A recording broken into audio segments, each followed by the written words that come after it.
बहुत ही होशियार और समझदार लड़की थी। वो बचपन से ही क्लास में अव्वल आती थी।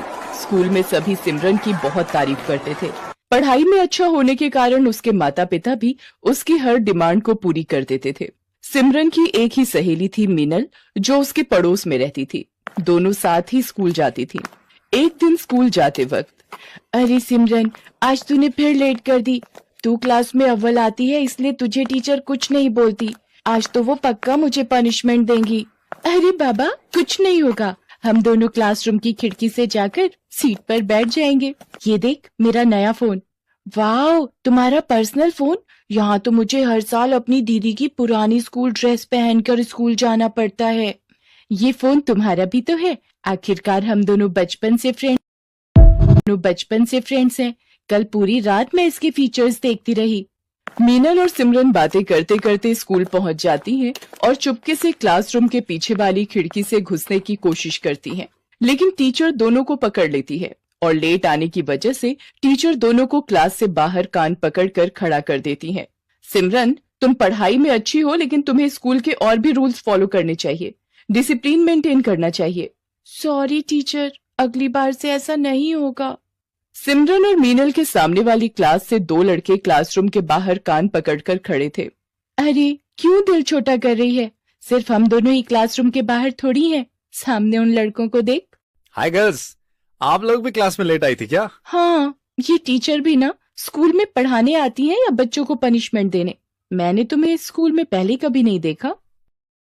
हाँ, मैंने भी कुछ दिनों पहले स्कूल में एडमिशन लिया है। धीरे धीरे रॉकी और सिमरन में दोस्ती हो जाती है। दोनों एक दूसरे को अपना फोन नंबर दे देते हैं। दोनों हमेशा साथ में घूमते हैं। स्कूल के बाद भी साथ में वक्त बिताते हैं। एक दिन स्कूल से वापस आते वक्त सिमरन अपने मोबाइल से किसी को टेक्स्ट कर रही होती है। अरे यार, तू भी ना हमेशा इस मोबाइल में ही लगी रहती है। अरे वो स्टैंडर्ड 11 वाला रॉकी है ना, उसने मुझे क्या मस्त जोक भेजा है। तूने रॉकी को अपना नंबर क्यों दिया? वैसे भी वो दूसरे स्कूल से आया है। इस बार हमारा 10th क्लास है। वो मेरी थोड़ी स्टडीज में हेल्प कर रहा है और कुछ नहीं। मैं तो कहती हूँ तू उससे थोड़ा दूर रहा कर। मुझे वो लड़का बिल्कुल भी पसंद नहीं है। तू भी ना, ऐसा कुछ भी नहीं है। रॉकी काफी अच्छा लड़का है। अगले दिन सिमरन क्लास में बैठकर फोन चला रही थी, तभी उसे टीचर पकड़ लेती हैं। ये क्या है सिमरन? आजकल तुम्हारे मार्क्स वैसे भी पहले से बहुत कम हो गए हैं और तुम क्लास में बैठकर मोबाइल चला रही हो। मुझे मजबूरन तुम्हारी मम्मी को कंप्लेंट करना पड़ेगा। सॉरी टीचर, अगली बार से ऐसा नहीं होगा, वरना मम्मी मेरा फोन छीन लेंगी। प्लीज मम्मी को मत बताइएगा। ये तुम्हारी पहली गलती थी, इसलिए मैं माफ कर रही हूँ। ऐसे ही कुछ महीने बीत जाते हैं। गर्मी की छुट्टी का वक्त आ जाता है। सिमरन और रॉकी स्कूल के बाद कुछ टाइम साथ में गुजारने का प्लान करते हैं। अरे यार मीनल, तू आज अकेली घर चली जा। अगर मेरी मम्मी तेरे घर पर कॉल करे तो बोल देना मैं तेरे घर पर ही हूँ। लेकिन तू कहाँ जा रही है? मैं रॉकी से मिलने जा रही हूँ। ये सही नहीं है, तुम्हें सीधा घर जाना चाहिए। तुम मेरे से जलती हो क्योंकि स्कूल में सभी मुझे इम्पोर्टेंस देते हैं। ऐसा कुछ भी नहीं है, तुम मुझे गलत समझ रही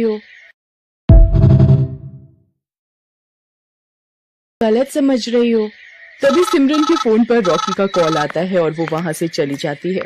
सिमरन रॉकी से मिलने उसके घर जाती है। वहाँ काफी अंधेरा होता है। सिमरन रॉकी को आवाज देती है, रॉकी कहाँ हो तुम? रॉकी पीछे से आकर उसे भूख कर डरा देता है। ओह रॉकी, तुम भी ना, तुमने तो मुझे डरा ही दिया था। क्या तुम भी बच्चों की तरह डर गई? रॉकी और सिमरन साथ में पिज्जा खाते हैं और खूब सारी बातें करते हैं और एक पिक्चर देखते हैं। कल से गर्मी की छुट्टी हो जाएंगी। हम लोग 2 महीने तक नहीं मिल पाएंगे। इससे पहले मैं तुम्हें कुछ बताना चाहता हूँ। हाँ बोलो, क्या बताना है तुम्हें?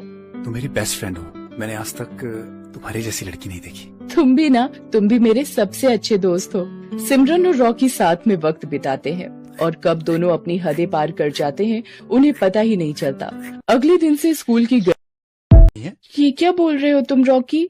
ये सब हमने साथ में किया था। ठीक है, रुक जाओ, मैं कुछ करता हूँ, लेकिन इसके बाद तुम मुझे अपनी शक्ल मत दिखाना। रॉकी वहाँ से चला जाता है। सिमरन रोते हुए मीनल के पास जाती है। क्या हुआ, तुम रो क्यों रही हो? रॉकी मेरी शक्ल भी नहीं देखना चाहता है। वो मुझसे नफरत करने लगा है। मुझे पता था वो लड़का कुछ ऐसा ही करेगा। मुझे उस पर बिल्कुल भी भरोसा नहीं था। मुझे लगता है हमें किसी बड़े की मदद लेनी चाहिए। नहीं नहीं, ये बात किसी को नहीं बताना, वरना सब मुझ पर हंसेंगे। अगले दिन रॉकी सिमरन को एक गोली लाकर देता है। ये लो, ये गोली खा लेना, इसके बाद इस परेशानी से हमें छुटकारा मिल जाएगा। लेकिन रॉकी, इससे कुछ प्रॉब्लम तो नहीं होगी ना?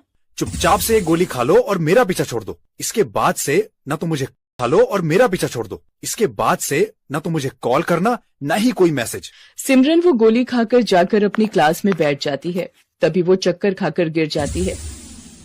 तुझे क्या हो गया सिमरन? आंखें खोलो। इसके मुंह पर पानी छिड़कने के बाद भी इसे होश नहीं आ रहा है। लगता है कोई सीरियस इशू है। टीचर, मैं आपको कुछ बताना चाहती हूँ, प्लीज आप किसी को मत बताइएगा। मैं तुम्हारी टीचर हूँ, तुम लोगों को सही राह दिखाना मेरा काम है। तुम बिल्कुल चिंता मत करो, बिना झिझक के मुझे सारी बातें बताओ। मीनल डर कर टीचर को सारी सच्चाई बता देती है। टीचर सिमरन को हॉस्पिटल लेकर जाती है और वहाँ उसका अच्छे से चेकअप करवाती है। कुछ देर बाद सिमरन को होश आ जाता है। टीचर, मैं आपको कुछ बताना चाहती हूँ। मेरी तबीयत खराब होने के पीछे कुछ और वजह है। मुझे मीनल ने सब बता दिया है। इस उम्र में बच्चे नादानी करते हैं, लेकिन तुमने जो किया है वो छोटी बात नहीं है। इससे तुम्हारी पूरी जिंदगी बर्बाद हो सकती थी। मुझे अपने किए पर बहुत अफसोस है। मैं कभी भी ऐसा नहीं करूंगी। आप प्लीज किसी को कुछ नहीं बोलिएगा। ऐसे बिना जाने कोई मेडिसिन लेना खतरनाक साबित हो सकता है। तुम्हें किसी बड़े से एडवाइस लेनी चाहिए थी। मुझे माफ कर दो मिस, मैं बहुत घबरा गई थी। लेकिन तुम्हारे साथ जिसने ये किया है, मैं उसे सजा दिलवा कर रहूंगी। टीचर रॉकी को स्कूल से सस्पेंड करवा देती है और उसके फाइनल एग्जाम देने पर भी रोक लग जाती है। मुझे माफ कर दीजिए टीचर, मैं ऐसी गलती फिर कभी भी नहीं करूंगा। तुमने एक लड़की के साथ जो किया है वो माफी के लायक नहीं है। तुम्हें सिमरन से माफी मांगनी चाहिए और अब इस गलती को सुधार कर इसका पश्चाताप भी तुम्हें ही करना होगा। मुझे माफ कर दो सिमरन, मुझसे बहुत बड़ी भूल हो गई है। मैं घबरा गया था। मैं तुम्हें प्रॉब्लम में छोड़ के चला गया। टीचर सिमरन को लेकर उसके माता पिता के पास जाती है। देखिए सर, मैं आपसे जो बात करने जा रही हूँ वो आपको बहुत धैर्य रखकर सुननी होगी। अक्सर बच्चे कुछ गलतियां कर बैठते हैं जिसकी वजह से उन्हें पछताना पड़ सकता है। आप क्या कहना चाह रही हैं टीचर? हमारी बेटी से कुछ गलती हुई है? वो दरअसल बात ये है कि वो आपकी बेटी सिमरन प्रेग्नेंट है। ये सब करने स्कूल जाती हो तुम? मैं तुम्हारी खाल उतार दूंगा, बेशरम लड़की। रुक जाइए सर, अब ऐसे समय में आपको इन बच्चों का साथ देना होगा, वरना ये जिंदगी भर खुद को माफ नहीं कर पाएगी और ये नादानी में कोई गलत कदम ना उठा ले। टीचर बड़ी समझदारी से सारी बात सिमरन के मम्मी पापा को समझाती है। अब हमें क्या करना चाहिए? इसकी तो जिंदगी बर्बाद हो जाएगी। अभी सिमर बहुत छोटी है, इसके सामने पूरी जिंदगी पड़ी है। हमें इस बच्चे का मिसकैरेज करवा देना चाहिए। मैंने डॉक्टर से बात की है, इसमें कोई भी दिक्कत नहीं होगी। फिर सिमरन की फैमिली और टीचर मिलकर उस बच्चे का मिसकैरेज करवा देते हैं। थोड़ी दिनों बाद सिमरन बिल्कुल ठीक हो जाती है। सिमरन के मम्मी पापा भी उसकी गलती के लिए उसे माफ कर देते हैं। अब सिमरन और मीनल की फिर से गहरी दोस्ती हो जाती है। सिमरन मीनल से अपने बुरे बर्ताव के लिए माफी मांगती है। मीनल, मैंने तुझे भला बुरा कहा, लेकिन तुमने आज साबित कर दिया कि तुम ही मेरी सच्ची दोस्त हो। ये तो मेरा फर्ज था। दोस्त अगर दोस्त के काम ना आए तो मैडम दोस्ती कैसी? अब थोड़ा हंस भी दे। आज से हम दोनों मन लगाकर पढ़ाई करेंगे।